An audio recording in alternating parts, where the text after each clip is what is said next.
Hi, thanks for joining us today for Get That House. My name is Barbara Irwin, and I'm the owner, broker of LVNV Homes and Land. And I have my Your go-go girl, Dawn Weaver, Old Republic Title.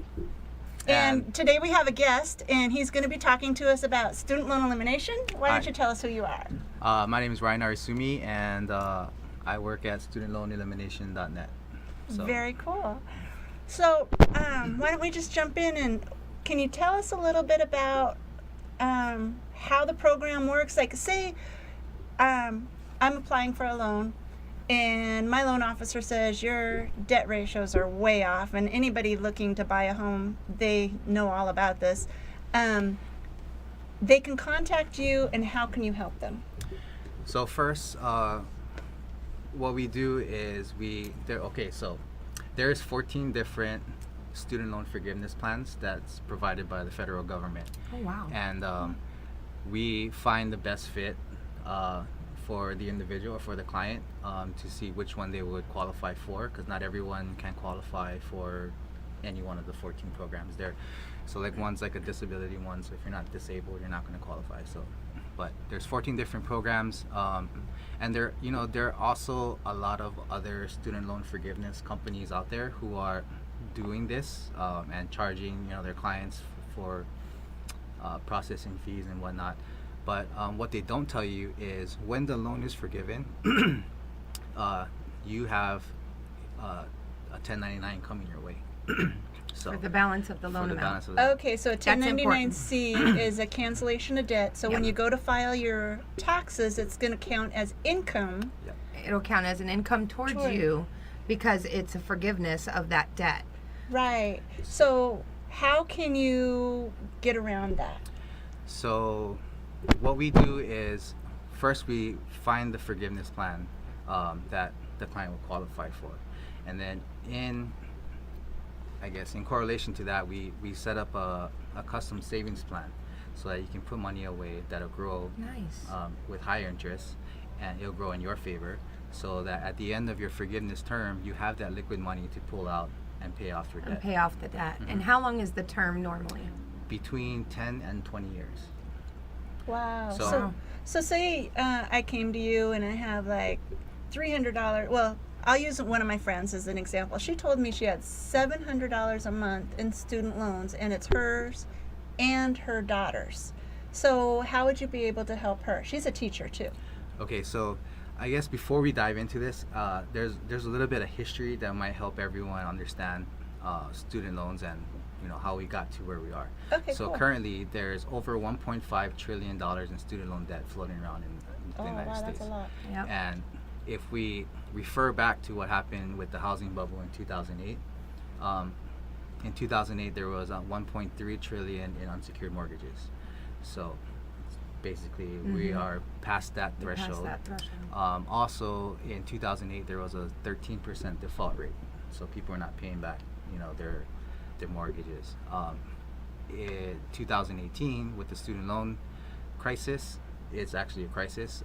There is 18% in default and 33% in deferral or forbearance. So I know, knowing that you were going to come on the show, I actually looked for a few articles, and they said that this year is one of the hardest hit years for student loans. Yeah. And what happened in 2008, Sallie Mae, Freddie Mac, all those companies were put in charge by the government to manage all these mortgages. Well, right now, Sallie Mae was in charge of student loans, and they just sold off their debt to Navient, which is now one of the largest student loan providers in America. Mm-hmm. Wow. And the average student loan, so there's about 44 million Americans with a student loan. That's 1 in 3 Americans. The average debt is $30,000, and the average interest rate is 6%. Wow. Now, that's a lot. Student loan interest rates amortize daily. Right. So they compound daily compound on the daily average on the balance. average. Mm-hmm. Mm-hmm. So if you think about it, it's a lot worse than 18% Then 18% credit card debt. Yeah. Like somebody came in the other day, I was sitting with you, and they started with quite a large sum of a student loan, and they said their balance, what they thought was their balance, and they were 30,000 under what their balance was because they were in deferment. Under or over? So they guessed it was the They guessed it was less. 220. Yeah, and it was actually like 260. Mhm. Yeah. So 264,000. how does it work when somebody puts their loan on deferment? So, It still gains interest. Right, and then it's just added to the back end.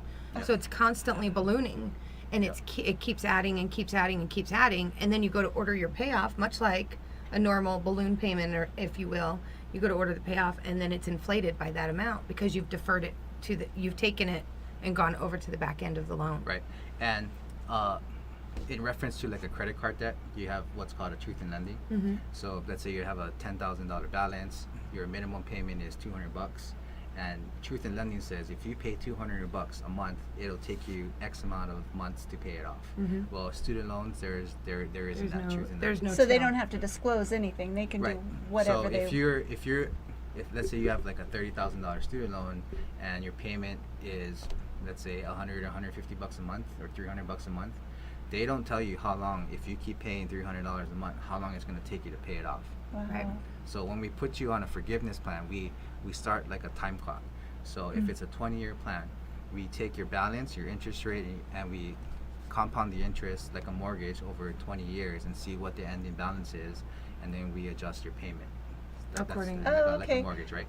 So that comes to the point where how you can help an actual home buyer, because they're going in with, say, a $700 payment, and you can most likely, not guaranteed, but most likely get their Yeah. payment down quite a bit. So there's one forgiveness plan called income-driven repayment plan, and basically the federal government will analyze your income, and not the IRS, no, the federal government or Department of Education will look at your balance, your interest rate, and look at your income, and based on your income, come up with a number that you think you can pay back. So let's say you have $700 paying a month, and you're only making, I don't know, $40,000 a year. You know, obviously those numbers don't match. But when you submit the income-driven repayment plan paperwork, the Department of Education, all right, well, obviously you can't pay it, so we're going to reduce your monthly payment to zero. So you pay zero for 20 years.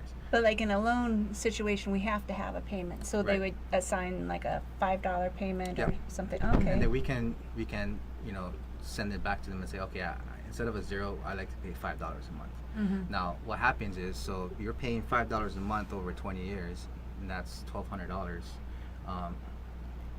and your loan is $30,000. That grows to $99,000. They take the $99,000 minus the $1,200 that you paid, and then they send you a 1099-C for the difference. And that's the cancellation. That's That's the why the cancellation. savings plan. Right. Mhm. So if you're making $50,000 a year and you get that 1099 for $98,000, that year you made That- $140,000. Wow. And, Yeah, that's and- craziness. and let's say you're paying 10% taxes at 50 grand, but now you got to pay 20% off 150. So a lot of people don't have that money, and what happens is if you don't pay off your student loan, you get what do they call it? You get your credit's bad, whatever. Right. But when the IRS comes and you don't pay your IRS tax, then they throw out words like search and seizure. Yeah, they try and garnishment. scare you out of Yeah. it Prison because time. it follows you forever. Right. Well, we're running out of time, so if someone wanted to contact you for your services, how would they reach you? 808-306-9169 is my cell phone number, or my email address is ryan.arisumi@gmail.com. Okay, and if they wanted to schedule an appointment, they can actually go online? Go onto the website www.studentloanelimination.net. Very cool. Very cool. Um, Dawn Weaver, Old Republic title. Barbara Irwin, LVNV Homes and Land, and we'll be back in just a few minutes to start a new segment.